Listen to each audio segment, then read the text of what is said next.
Welcome back to another Magic the Gathering installment of Clueless Card Pools. I'm ZWade and I like to unpack booster packs and boxes of things that I know very little about. Now, I'm not a gigantic fan of Teenage Mutant Ninja Turtles. It was never my jam as a kid, but it is like an absolutely gigantic IP, right? I mean, it has to be because I keep just seeing more stuff come out. It seems like every few years there's like a new cartoon, and they had like the movies in the 80s that were like huge. I liked those whenever I was a kid, but you know, going back, they're good in a way, but they're like terrible. They came out with like a half animated one. It was like a very CGI heavy one, right? Now, I'm not quite sure what's in this box, and so I don't know if we're doing one episode or multiple episodes. Got a little poster here. I don't even know who that character is. I'm not totally sure how these like brand partnerships, IP partnerships, I don't know how they do in Magic. Like, I don't know if they're good or if they're bad, if the cards have any value. I have heard that there are some cards from the Final Fantasy partnership that went like absolute gangbusters. All right, so it looks like we got 1, 2, 3, 4, 5, 6, 7, 8, 9, 10, 11. That can't be right. 11. It's a bit of an odd number to put in the pack here. I think 12 would have been even cooler. 10 would have felt okay. So I think what we'll do is we'll just kind of go. I'll just take a look at the time and we'll see, you know, at what point we might want to cut it off and jump into a different one. We're going to do these paper ones first. I've never seen a package like this. I'm shocked that that opens like a booster pack. I expected it to just kind of randomly tear. All right, so first up, we got some planes. So this doesn't scream planes to me at all, but I do like that they're just kind of like going with it. There's nothing like instantly looking at it that like tells me that it's like a land card, but neither does this one, except maybe slightly the color. And it's like raining. I like what they're doing though with the Ninja Turtles jumping across the rooftops. And then we've got a swamp and a mountain. Okay, so these are all going to be land, I think. So here's our mountain. This one does scream forest. You know, we got the greenery and stuff like that. Plains. It's a city. You know, the pizza shop there. Some more plains. Okay, so some of these do kind of speak to the type of mana they are. The swamp is just a sewer. That's a good creative way to kind of bring the swamp into the Teenage Mutant Ninja Turtle universe. This one doesn't scream mountain at all, but this one feels like a forest. That's the same one. Now let's see what's in this one. Wonder if it's more land.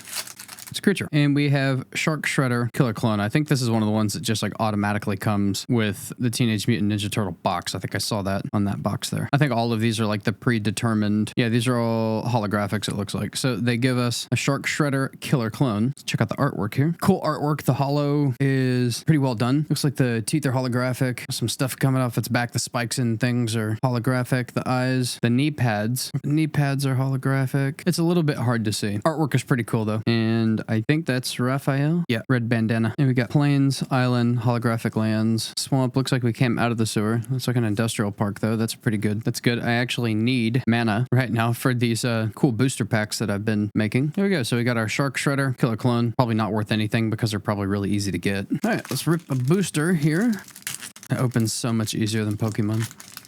So we got a token creature here right off the bat. It's a mutant. Don't really do anything with those. We have a high flying ace. I think this is like another card. I think high flying ace actually exists as like another, like it sounds familiar because I have more experience with Magic the Gathering than I do Pokemon, and high flying ace just sounds familiar. But they've brought in artwork from the series here. Insectoid Exterminator. It's an okay piece of artwork. None of this really screams at me. Primordial Pachyderm. Primordial Pachyderm. Is that how you say that? Little gain of life, trample, that's good for green, reach, of course. We've got artifact, surveillance cam. Nice. Sacrifices artifact and draw cards. That plays well to blue. Actually, it is a blue. It's an artifact, but it's a 1 blue mana to play it. We got another artifact here, Mouser Foundry. When this artifact enters or leaves, direct damage, that plays perfect to red. Zoo escapes. I'll say none of these are like really like screaming to me yet. EPF point squad. I like the art on this. I don't know much about like Ninja Turtles, so I don't know if this is like a known character, but I don't even know what EPF is, but pretty cool nonetheless. Fugitive Droid. It's another artifact creature. Shredder's Armor. Venus. Torn Between Worlds. Mutant Frog Turtle. Michelangelo. Game Master. And we have a rare here. Whenever a creature you control with a +1/+1 counter on it leaves the battlefield, create a mutagen token for each +1/+1 counter on it. Pay 1 mana and tap. Sacrifice this token. Put a +1/+1 counter on any creature. Activate only as a sorcery. Tap it and you exile target card from graveyard. Create a mutagen token. And we have Cowabunga, and it's a holo, and we have a swamp. Okay, not a ton going on in that one. No mythics, just one rare. Got a robot token. Rock Steady Crash Courser. I do like the artwork on this. Got a stop sign stuck on his horn. Although it kind of looks like he's in a garden and there's like traffic cones, so I don't really understand the scene quite so much. Oroku Saki, Shredder Rising. This is a cool piece of art. Just slicing the head off of this mannequin. Grounded for life. Yeah. Master Splinter here. Got a couple Ninja Turtles in the background. Destroy target creature that plays well to white. Utrum Scientists. So while these aren't like really screaming at me as being like super rad or anything like that, we got purple dragon punks here. So far, I do think they've done a really good job of bringing in like Teenage Mutant Ninja Turtles, which is silly and goofy and cartoony and stuff like that, and bringing the artwork, kind of like the spirit of Magic the Gathering. They've done a good job like kind of blending those together. You know, multicolor mana cards used to be gold. I wonder if they changed to that or if this is just like a new kind of mechanic. Like you could play either of these or instead of like one of each or something. We got a artifact creature, robot ninja, mechanized ninja cavalry, metalhead. It's a robot turtle. That's actually a pretty sick looking character. Lita, little orphan amphibian. This creature's like really ugly. It's a cool artwork.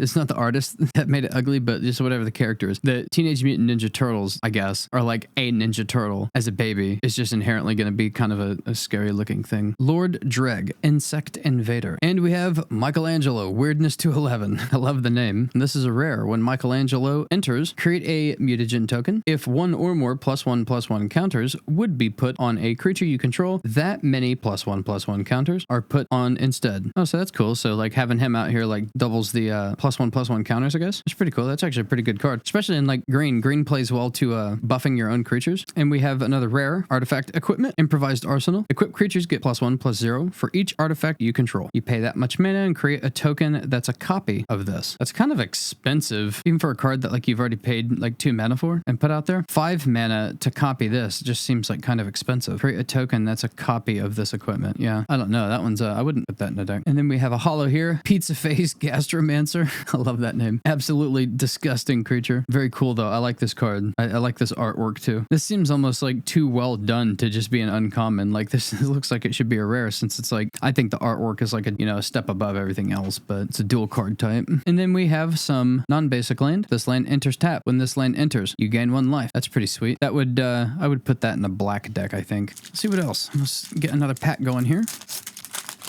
And we have East Wind Avatar. It's a beautiful artistic rendering. Flying Vigilance, that's good for white, although it's a little expensive. Whenever another creature you control enters, this creature gets +1/+0 until the end of turn. Frog Butler. This artwork is a little bit different. It almost looks like colored charcoal or something like that. It's very cool, very like it's very coarse, kind of textured artwork. Pain 101. I like that name. We have some artifact creatures that are rock soldiers. Cool artwork. It's a very dark scene, but the flash from the barrel of the weapons is like illuminating both of their faces. It looks good here, but it looks exceptionally good on this character. We've got some buzz bots, a foot mystic. Oh my god. That's like the perverted version of a palm reader. I can tell you your future. I just want to know if I'll ever find my perfect husband. Oh, why don't you kick off those shoes and socks? Oh my god. I see great things in your future. Oh, absolute freak.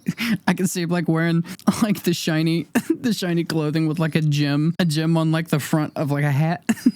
Slithering Cryptid. I've never been a fan of like dual color types. The Turtle Blimp is kind of a traditional artifact here. Mighty Mutanimals. Mutinals. Hell, I don't know. That's pretty sick. You know, we've gone beyond just like turtles, you know, and we have like a leopard or a cheetah. Looks like a fox. This character here actually looks like a character from Dragon Ball Z, like in the Universal Tournament or whatever the thing is. I love Dragon Ball Z, by the way. I just don't remember the name of that, whatever the hell that tournament was. But that's what that character kind of looks like. I think his thing was like he was super fast. This is kind of like what I'm used to seeing with the multicolor cards here. Baxter Stockman, I have no idea who that was. I don't like gold cards. We have Donatello, Turtle Techie. If you control an artifact, you draw a card. Let me see what they did with yeah, they've done a good job with the Ninja Turtles. They don't look like they did like in the 90s whenever I remember them, but they're very like Magic the Gathering-esque. And we have Prehistoric Pet. This is absolutely damned adorable. It's got a sigh. It's a Triceratops. Oh, it actually goes kind of hard. This creature can't be blocked by by creatures with greater power. Nice. Return target creature you control to its owner's hand. Activate only during your turn. It's pretty cheap to cast and it has some utility. And the fact that it can't be blocked by a bigger creature, that's pretty good. And we have Donatello, Mutant Mechanic. They actually made Donatello look like incredibly young. He looks like a baby in the face. This is a cool holographic though. The skin of Donatello is not holographic, but like some of his hacks and accessories and his glasses are holographic. This robot is holographic. This little octopus thing over here is not holographic, but whatever it's holding is. And the background's pretty cool. Looks like he's in a lab and it's all hollow. And he's a mythic, so we'll read off what he does here. Tap, put 3 +1/+1 counters on target artifact you control. If it isn't a creature, it becomes a 0/0 robot creature in addition to its other types. Activate only as a sorcery. Whenever an artifact you control is put into a graveyard from the battlefield, if it had counters on it, put those counters on up to 1 target artifact creature you control. So that's actually like kind of cool. So it's like you don't lose those counters. You just kind of keep cycling them through whatever creatures you have. So that's actually kind of a cool card. It's a bit of an interesting play in blue. You know, generally, I thought blue players liked card control, essentially, but still a cool card. We'll stick the mountain over here, and we'll throw this in a sleeve to protect the hollow. We had the little pizza face gastromancer over here that we forgot to put in a sleeve, and we had Cowabunga, which we forgot to put in a sleeve. So if I do one more in this video, that'll put my recording time around the half-hour mark, and it will leave us for 1, 2, 3, 4, 5 packs for a part 2 video. That sounds pretty good to me from a creator standpoint, so let's get into it. This is the last pack of this video. Maybe we'll get lucky enough to have like a really crazy pull, or what turns out to be a crazy pull. I don't know what people want out of TMNT, Magic the Gathering, or if there's anything in particular that's, you know, valuable or sought after. I haven't looked into it at all. That's kind of the whole point of Clueless Card Pull. Ragamuffin Raptor. I like the name. I like the creature. Is it carrying an arm? I know, it's like a slice of pizza. I was like, whoa, dude, this got dark.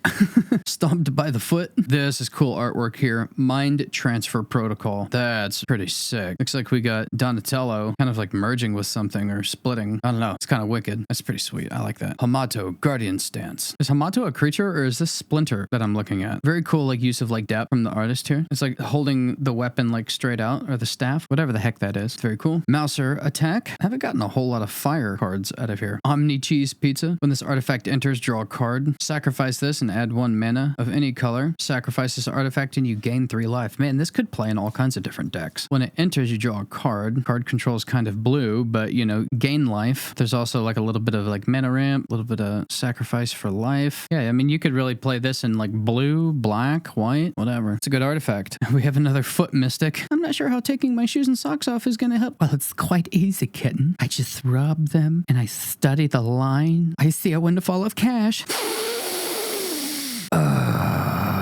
Why does it always seem like foot people are the absolute freakiest? You know what I mean? It's like you have like some people that are like, they're into like one thing and they're just like, yeah, I just like kind of like this thing. You're like, oh, well, you know, to each their own. But like foot people are always just like absolute drooning freakish goon types, you know? Like feet people just go like beyond weird. April, Reporter of the Weird. I do like this character. This character has some absolutely sick hair. I don't know what the character is like from the show. I don't know if it's like a recurring or if it's like a constant character. Shredder, Unrelenting. Right? So we have like our arch enemy here, right? The arch enemy of the Ninja Turtles, Master Shredder. Is it Master Shredder or is it just Shredder? I thought it was Master Shredder. Yeah, I don't know. Shredder is like one of the cooler like villains of all time. Like he has such a like a cool costume. Even though I'm not like into Teenage Mutant Ninja Turtles, I can totally identify like badassery whenever I see it. And Shredder's just a super cool. I don't know if he behaves cool, right? Because I don't remember anything from the show, but he looks absolutely fucking savage. Oh, this is kind of a cool change of pace with like artwork here. New Generations Technique. Got all the little Ninja Turtles getting into stuff. Leonardo, Big Brother. It's a regular common. They did a good job on these Ninja Turtles, like making them Magic the Gathering-esque. Krang, Mastermind. That is an expensive card. Affinity for artifacts. When Krang enters, if you have fewer than 4 cards in hand, draw cards equal to the difference. Krang gets +1/+0 for each other artifact you control. That's pretty sweet. I like that. They're back to like a comic book style of art. We have a hollow Rock Soldiers. We've seen Rock Soldiers. And we have Escape Tunnel, which is a non-basic land. Okay, so far I'm a little bit indifferent on how I feel about this set. I love the Pizza Face Gastromaster from here. Everything else, so far, I think they've done a good job with the art, but nothing's really like screaming to me yet. But go ahead, you're going to want to subscribe and hit the bell so you don't miss it, because we have a part 2 coming up with 1, 2, 3, 4, 5 more boosters. A perfect number. Thanks for watching this Magic the Gathering installment of Clueless Card Pulls. I'm ZWade. We'll see you next time.